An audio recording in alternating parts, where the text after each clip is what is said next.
what's up? Welcome to NerdKO episode 5.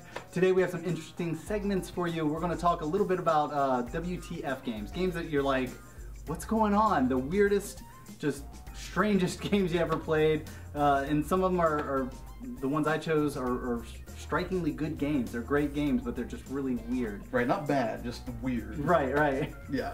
So after we get done with WTF games, we're going to follow it up. We're going to talk about net picks. That would be like from me, Muzz, and Sleazy, like our top 2 picks for Netflix right now, what you should be checking out. Yeah, something that's on instant queue that you can watch as soon as you watch this video. Yep. And then you can comment and tell us whether our taste sucks or not.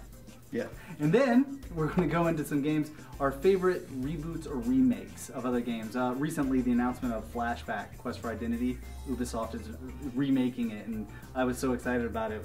We just decided we would talk about our other favorite remakes and reboots. Yeah, there's actually quite a few. Like, you wouldn't think that, and when you start looking them up, there's actually a lot out there. Right, yeah, so some great games that we want to talk about. Yep, so let's go ahead and get to it. Alright, so now we're going to talk about some of our favorite reboots or remakes of games. Sometimes that's a very fine line, the definition of reboot and remake. I say we just combine it into one segment and make it easy for everyone. Right. So we're going to do 3 each. What's your first? My first one, since we're doing 3 each, I'm going to go ahead and say Doom 3. When this came out, it was actually interesting fact. It was one of the first video game I think I ever reviewed online back in 2005 or something like that.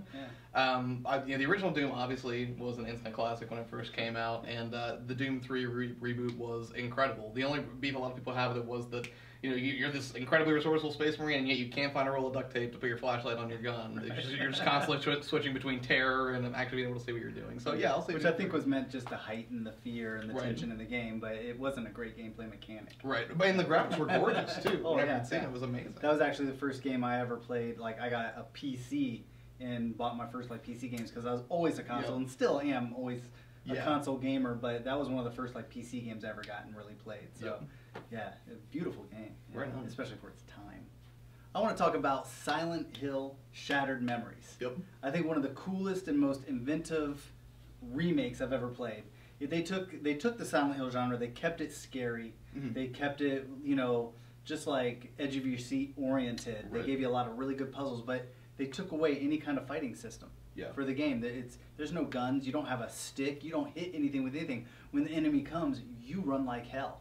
And I think that's just scary, See, I do remember that being a really terrifying. I'm kind of ashamed to say, like, I'm a big Silent Hill fan, but I never got to finish them. But one of the things I did like about it, though, was that it kind of did a personality profile thing at the game. Kind of did like a psych profile to kind of figure out. And I think, if I remember right, the game would adapt depending on the choices you made or how you answered questions. I think they even give you like a Rorschach test at some point. Yeah, and the cool thing about it was it used all these different gameplay mechanics that you've never been, never been introduced to in a video game, you know? Like using your cell phone to take pictures of stuff, and the first creepy cell phone moment is like you're in that little park and you hold your cell phone up and there's a little ghost girl on the swing and it just sends chills up your spine, or you use your phone that first time and you call someone and it rings and you hold your Wii remote up to your ear, I do remember that. And your daughter answers, she goes, "Daddy, help me," and you're like, "No!" It's like the creepiest thing ever. So I thought that game was just really phenomenal and one of the best video game remakes I've ever played. Yeah. What's your next one? My next one is actually stepping back in history a little bit. I'll say Double Dragon Neon. Because I love the original Double Dragon, and for me, like, even back then, I think that was one of the first times I really realized that comedy in video games is a totally real thing. Because the first time that chick gets punched, like, in the stomach, and they just kidnap her, it was unintentionally hilarious, and I'm glad they recreated that sequence in Double Dragon Neon. And that, I mean, I'm not keen on downloading games. We all know that about me. But there are those occasional games that are, they're really good. They're not $60 games. They're not something that's ever going to be released on disc. So you got to download them. And I downloaded that one just because I was such a huge fan of the Double Dragon arcade game back when I was a kid. And I played it so much, and I thought this one looked cool, and it did not disappoint. It was really a well done game. Definitely. Yeah. So what's your next one? Oh, I think I want to go, speaking of downloadable games that you have to download, one of the best investments I ever made on Xbox Live Arcade was Perfect Dark 64. Oh, yeah. And I mean, it's hard to call it a remake. It is a remake, but it is the exact same game. Right. It's the same game, but it's got this 1080p overhaul, and all the textures are different, and everything's beautiful, but it's got that same fantastic gameplay engine. They didn't change a thing. And you don't need an expansion pack. Not at all, no. But if you look at it and you do a side-by-side comparison of Xbox Live Arcade and Nintendo 64, it's night and day. Oh yeah, It really, and what I tell people is it lives up to the memory of the game. You have this memory of how amazing it looked, but then you go back on your 64 and you play it and you're like, oh, it's so foggy and so blurry painful. because we're spoiled by today's graphics. Yeah. But this game lives up to the memory. It makes that game look as good as you remember it. Right. And that's one of the things I really love most about Perfect Dark 64. It's cool to have the nostalgia preserved, I guess. Yeah. And I mean, I put so much time into beating it on every difficulty, and just I never even did that on the 64. Just outstanding game. If you haven't downloaded it, it's the best investment you can make on Xbox Live Arcade. Go ahead. Okay, final one I'll say, speaking of nostalgia, is the Mortal Kombat reboot. Like, seeing Mortal Kombat really go back to its roots and be a competent fighter again was really incredible. Because there have been kind of this string of lackluster Mortal Kombat titles. It's not that they were completely horrible, but just people never really played those games for the stories. You played it for the difficulty in pulling off the moves, you wanted the fatalities, you wanted the brutality, and then on top of it, they take all of these disparate characters that have been introduced over like a dozen Mortal Kombat games, and they actually tie it together into a somewhat cohesive story, which is incredible. Well, the thing about this one for me was I really lost interest in the Mortal Kombat franchise after it went 3D. I'm talking Mortal Kombat 4 way back. Right. And Mortal Kombat's the game that got me back into gaming when I was on active duty at Fort Sam Houston, and these guys got me into Mortal Kombat. When I came home, I got back into gaming, and it was the game that pulled me in. I got Mortal Kombat 2 on a Super Nintendo. I'll never forget it. And I loved it. I remember that. And then I played them, and I played them, and I played them, and then 3 came out, and Ultimate came out, and I loved them, and then 4 came out, and I was disappointed. And I've been disappointed ever since until this game came out. Yeah. And it totally pulled me back, and it made me feel like I was playing an original Mortal Kombat game again, and I longed for that feeling for a long time. Oh, this thing, I agree. Like, I think it kind of crushed it at 3 Ultimate, because Ultimate, I think, was when you had, what was it, brutalities were introduced? Well, you had the combos and everything. Yeah. That's what really, set 3 apart from, like, 2 and 1, and it added a new gameplay mechanic to it with all these great, and I don't know what happened between 3 and 4. I guess when they decided to go 3D, I just lost interest. Yeah. Because it didn't feel like a 3D game. It wasn't Virtua Fighter. It wasn't Soul Calibur. Right. It's Mortal Kombat. It's a 2D fighter. And I never thought it carried over to 3D very well. And I didn't like Deception or any of them. But completely redeemed whenever they did this last reboot. Yeah. Just amazing. If you haven't played, it's probably, I think it's relatively cheap now to... I don't even know what it's running right now. But I think 20, 30. I don't know. Yeah. But yeah, check it out. Okay, so my last one, and I think this is easily one of the best remakes ever done, Resident Evil 1 on the GameCube. Right. I mean, suffice to say, the Wii and the GameCube have the definitive Resident Evil collection. Oh yeah. Especially if you have a Wii, because you have 0, which is exclusive to Cube, 1, 2, 3, Veronica 4, Umbrella Chronicles, Dark Side Chronicles, and I mean, it's just this huge, amazing story. But that remake of 1 is what really set the GameCube collection into motion for me. It's beautiful. They rebuilt the entire environment, a fully polygonal 360-degree environment. They redid the voice acting. You were almost a Jill sandwich. You're right. Yep. They gave you gameplay mechanics you didn't have in the first one. But it introduced a melee system where you could stab the zombies or shock them. And it did things that it had never done. And then on top of that, it was just breathtakingly beautiful for its time. And even by today's standard, it doesn't look bad. No, not at all. And the thing I loved about that remake was I love the atmosphere that it brought, because I love the flashing lighting effects whenever lightning would flash through the windows and stuff like that. But there are 2 standout moments for me from the Resident Evil remake that I love. One is the introduction of Crimson Heads, which basically took the old shambling, shuffling kind of zombie that you're used to, ramped up the speed tremendously, and in turn the terror, and kind of made that a really cool twist. And 2 is that infamous, the iconic dog through the window scene. They mixed it up on you, and I'm sorry, I'm going to spoil this because I just can't help myself. You're used to walking through that one hallway, the dog jumps in, and you're creeping through. You're waiting for it to happen, and it never happens. And then later in the game, when you're coming back to the hallway, that's when it happens. And they knew you'd be looking forward to this. I'm sure. And speaking of the Crimson Zombies, the ability to light them on fire so they won't come back. Right. And that was one thing you were like, oh, should I light this guy up? Can I come back and light?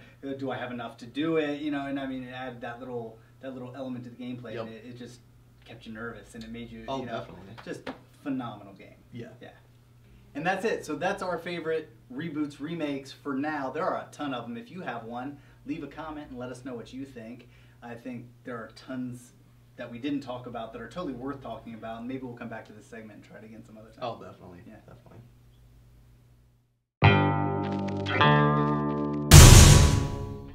Okay, so for my net picks, I'm going to go with TV shows. I'm going to start out with IT Crowd. It's a British comedy, and it's about two guys that work in an IT department, which happens to be a basement, and they get a boss who knows nothing about computers.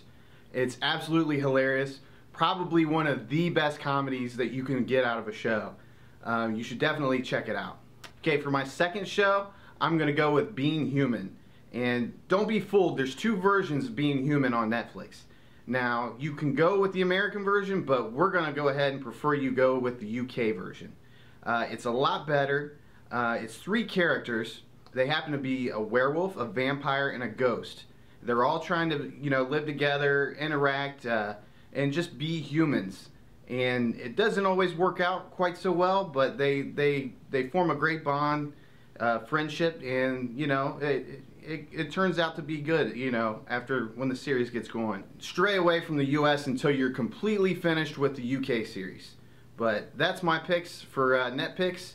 I hope you enjoy what the guys have to offer you next. Alright, in typical NerdKO fashion, I thought I would do something a little bit nerdier. My two movie picks are actually documentaries. The first one I want to talk about is Jiro Dreams of Sushi. Now, I'll warn you, if you hate subtitles, this might not be the movie for you because the whole thing is in Japanese. And the thing is, it's, as the name implies, all about this one guy's dream to make the best sushi ever. Which, even if you're not into sushi and you watch this, it's just one of those things that kind of proves the principle that anybody who's passionate about anything, that passion really comes through very well on video. And if you watch this, it's kind of the story of Jiro and his family and how he's been making sushi by hand for something like 30 or 40 years. And he's just one of the most renowned chefs in the world. And it really is just a captivating thing to watch. A lot of fun, especially if you do like sushi. If you don't, you may want to try it after watching this because everything just looks super tasty and it's very well shot and edited. Alright, the next movie that I want to talk about is Indie Game Movie. Now, this is a really cool documentary. Now, in addition to Netflix, if you bought the Humble Indie Bundle about, I think it was like a month or two ago, you can actually get a copy of it there as well. They give like a full 1080p copy of it away with also the games that were included in that bundle. So that was kind of a nice pack-in. But the cool thing about Indie Game Movie is it follows the development of three of the just most successful indie games ever, and that would be Super Meat Boy, Fez, and Braid.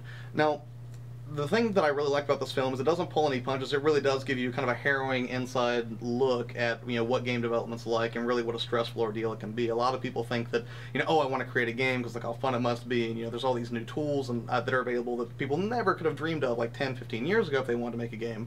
But just because those tools are available doesn't mean it's inherently an easy process. And this film does an excellent job of illustrating just how many how much work goes into creating a game, and it really is, when I say harrowing, I'm not kidding, like it's this incredibly impactful experience for these people, for their relationships, for their finances, for their mental health in some cases. So if you have a chance to watch, Indie Game Movie, you should totally take it because it is an excellent film, especially if you're an aspiring game designer.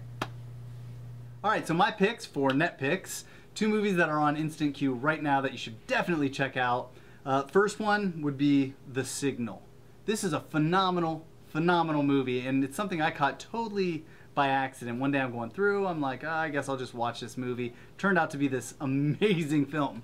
And it's just these people, and everywhere through like all electronic devices, radios, televisions, whatever, there's this signal being broadcast. And if you watch it, it just basically turns you into a raging psychopath. You don't know what's really going on. You don't trust people. You become paranoid. And it's just this really cool movie. It's got these great scenes, great acting, just great characters, and overall it's a lot of fun to watch. So I definitely recommend The Signal. And then for my second film, I'm going to talk about a movie. Well, I'm specifically talking about this movie because it is going to be unusual for me to say this. For me to say, you should watch this Uwe Boll film. But it's the truth. Rampage is a really, really decent flick. And I was so surprised to find that there's actually Uwe Boll movies out there, films that I enjoy, that aren't related to video games. Because we all know his video game movies are absolute garbage. But, he has Tunnel Rats, 1968, and Darfur, and Stoic, and a few other movies, Seed, that are actually well-received movies. And Uwe Boll isn't really a bad writer-director unless he's doing a video game movie. I mean, if you've seen Blood Rain or Alone in the Dark, you know what I'm talking about. Dungeon Siege, I mean, geez, you can go on with the list of awful movies he's done, but Rampage is not one of them. Rampage was a surprisingly good film. It's shocking, it's very interesting, and it really keeps you on the edge of your seat. So if you get the chance, check out Rampage, because I think you won't be disappointed, and then you might actually have something good to say about Uwe Boll. Did you know that if you took all the slime trails from all the slugs in the world, it would go around the planet 4.5 times? I'm not kidding. Slugs are interesting. 新台手和平的好，微信我才那。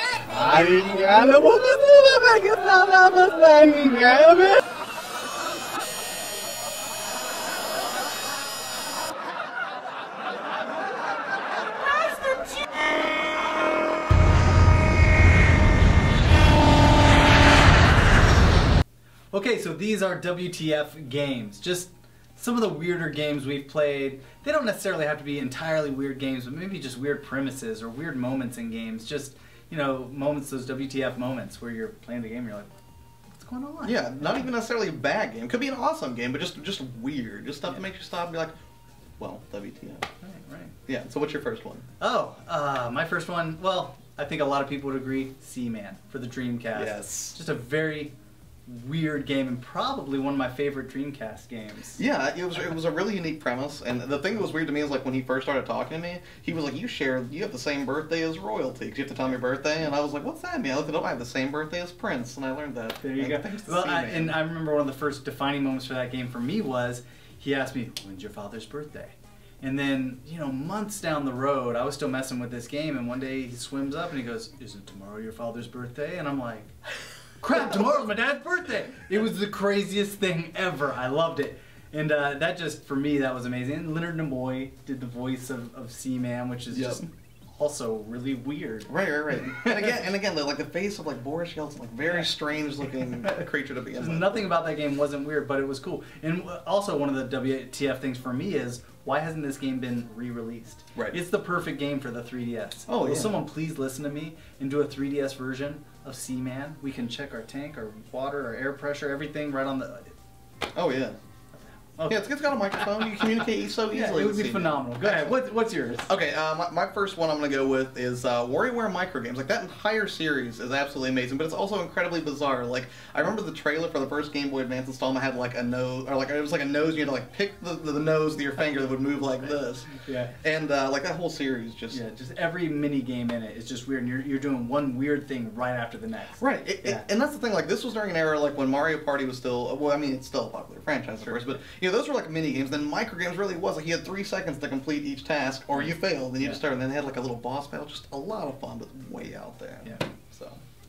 My next one, Typing of the Dead. Another Dreamcast game that's just really weird. They took House of the Dead, and they made this really cool, like, typing, you know, it's kind of a typing training and a spelling training game, but at the same time, you got zombies coming at you, and you're trying to spell the words as fast as you can, and it's not only odd, but it's very fun, it's exciting, and you're typing. You're learning a useful you're skill. Actually doing something. Like, it's one of those things where anybody would yell, you'd be like, why are you just playing those silly games? Like, I'm learning to type on a QWERTY keyboard. Right. It reminds me of, like, there was a Mario Teaches Typing from like, I think the early 90s, late 80s, and that was actually one of the ways that I learned to type properly. So I was always mad because I never got to play Typing of the Dead, but I always wanted to. So if you can find the game and the keyboard, you Yeah. definitely have to have the keyboard. It's definitely worth playing because it's just so much fun. If you like horror and you're a secretary, this is the game This for is you. the game for you. So, my next one, I will say, Shaq Fu. Now, I know all of you are thinking instantly, this game was horrible, and rightfully so. It was pretty bad. Pretty bad. But just, like, to see Shaq looking all mean, like, in like, some martial arts stance on the front of a game, it's like, that's the first thing that popped in. I was like, what is this? Why is this happening? And then the characters he fights. Oh, in the yeah. game. Yeah, just some weird, you know, just a weird, like, gathering of fighters. Yeah, and I'm only mildly ashamed to say I think I actually had this game or borrowed it from a friend at some point, but I played as the Mummy constantly, even though they were all horrible. Yeah. It was an awful game. Also, though, developed by Delphine Software, the company that did Flashback. Oh, right on. Yeah, and Out of This World. Yep. Yeah, so one of the worst games in the world was developed by one of my favorite developers of all time. It's tragic. So what's your next one? Okay, so my last one. It's not a weird game per se, but weird events take place throughout the game consistently, and it's a very it's built up a huge cult following. Eternal Darkness for the GameCube. Yep. Just a phenomenal game, but here you are. It's survival horror. You know, it's this cool story. It's you know, everything about this game is great. But you run into a room and then all of a sudden, like, your head falls off, and you're going, "What just happened? My head fell off." And then you find out, oh, this didn't even really happen. My character's still outside the door. You know, and just so many moments in the game that had me freaking out. Oh yeah. You know, that just. The entire game is a WTF moment after moment after moment. It really is. Yeah. And the thing was, like, when you're talking about, like, when the head falls off, the first time it happened, I was furious because I thought it was just bad game design. I was like, there was nothing that hit me. There's no way this could have happened.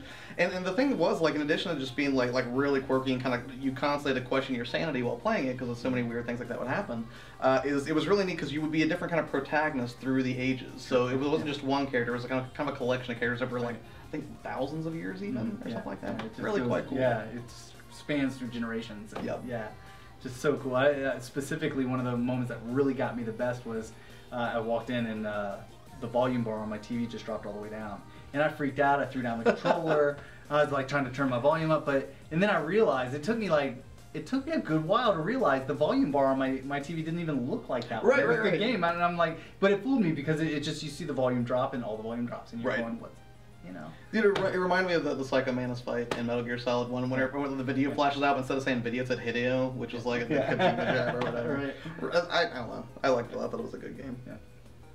Alright, my final one, I will say, and to me, I think this is like the king of WTF games, my personal opinion, you have to let me know if you agree, is anything Katamari Damacy. Like, that game first came out, I believe, on the PS2 around, like, what, 2003, 2004, somewhere in there. I remember, yeah, somewhere around there. And I remember seeing it, and like, all the reviewers were just like, this is a lot of fun, you should totally check it out. I was like, but you're just rolling up random objects into a ball. How could that possibly be fun? And it was amazing. It was so good. Like, I remember ping-ponging back and forth. But then you get into the plot. You get into the story. Yeah. And you're just going, what are these characters? What's right. going on? It's so bizarre. Yeah. I think like that catapulted that whole series to like one of the most memorable or lovable like kind of franchises ever. Definitely. So good stuff. So let us know what your WTF games are, the games that make you stop and just kind of freak out for a minute. Yeah.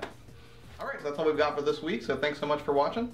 It was a lot of fun. Next week we're going to talk about the best actors that are the same guy in every movie. And that's just one of the many great segments we'll have next week. Yep, we'll have more stuff. We just haven't thought of it yet. So make sure you stay tuned. Make sure you subscribe to both of our channels. Thanks so much. Hit us up on Facebook, Twitter, because we're totally there too. And have a great night. That's it.